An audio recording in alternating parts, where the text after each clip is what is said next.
Hello everyone. 33ನೇ ಪ್ರಶ್ನೆಯನ್ನ ಗಮನಿಸಿ. R questions ಇದು ಮಕ್ಕಳೇ. ಸೊ ಕೊಟ್ಟಿರುವ ಆವೃತ್ತಿ ವಿತರಣಾ ಪಟ್ಟಿಗೆ ಬಹುಲಕವನ್ನ ಕಂಡುಹಿಡಿಯಿರಿ. ಸೊ ಇಲ್ಲಿ ಮೊದಲನೇದಾಗಿ ನಾವು ಬಹುಲಕ ವರ್ಗವನ್ನ ಗುರುತಿಸಬೇಕು ಮಕ್ಕಳೇ.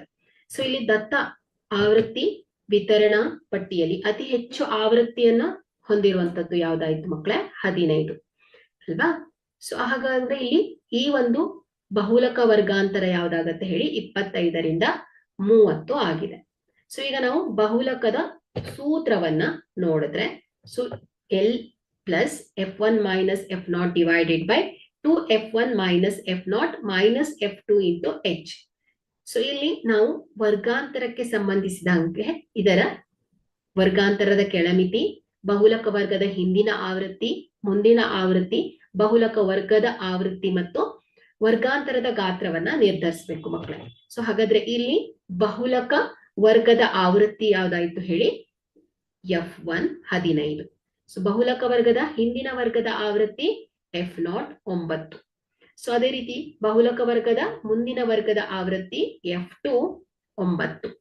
ಹಾಗೆ ವರ್ಗಾಂತರದ ಗಾತ್ರ ಏನ್ ಹೇಳಿ ಮಕ್ಕಳೇ? H is equal to 30 minus 25 ಅಂದ್ರೆ 5. ಸೊ ಬಹುಲಕ ವರ್ಗದ ಕೆಳಮಿತಿ ಏನಾಗುತ್ತೆ ಹೇಳಿ? 25 ಅಲ್ವಾ? ಸೊ ಹಾಗಾದ್ರೆ ನಮ್ಗೆ ಎಲ್ಲ ಅಂಶಗಳನ್ನ ನಾವು ಗುರುತಿಸ್ಕೊಂಡಿದ್ದೇವೆ. ಸೊ ಈಗ ನಾವು ಬಹುಲಕವನ್ನ ಲೆಕ್ಕ ಹಾಕ್ಬೇಕು.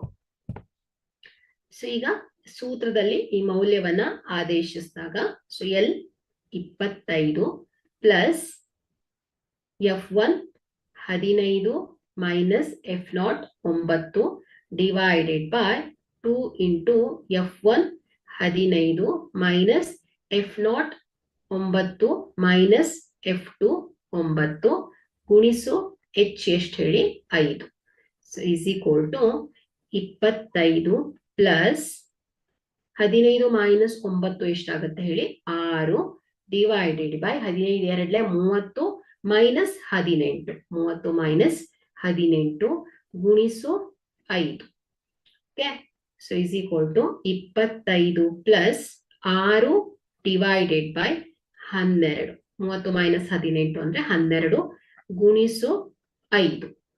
So is equal to 25 plus 6 divided by 12. So ಇದೆಷ್ಟಾಗುತ್ತೆ? 0.5 ಇಂಟು 5. ಸೊ ಇದೇನಾಯ್ತು? 25 ಪ್ಲಸ್ 0.5 ಇಂಟು 5 ಅಂದ್ರೆ 2.5 ಇಸ್ ಈಕ್ವಲ್ ಟು 27.5 ಆಗಿದೆ. ಸೊ ಇದೇನು ಹೇಳಿ? ಬಹುಲಕ. ಹಾಗಾದ್ರೆ ಇಲ್ಲಿ ದತ್ತ ಆವೃತ್ತಿ ವಿತರಣಾ ಪಟ್ಟಿಯ ಬಹುಲಕ ಏನಾಯ್ತು ಮಕ್ಕಳೇ? 27.5 ಆಗಿದೆ. Thank you.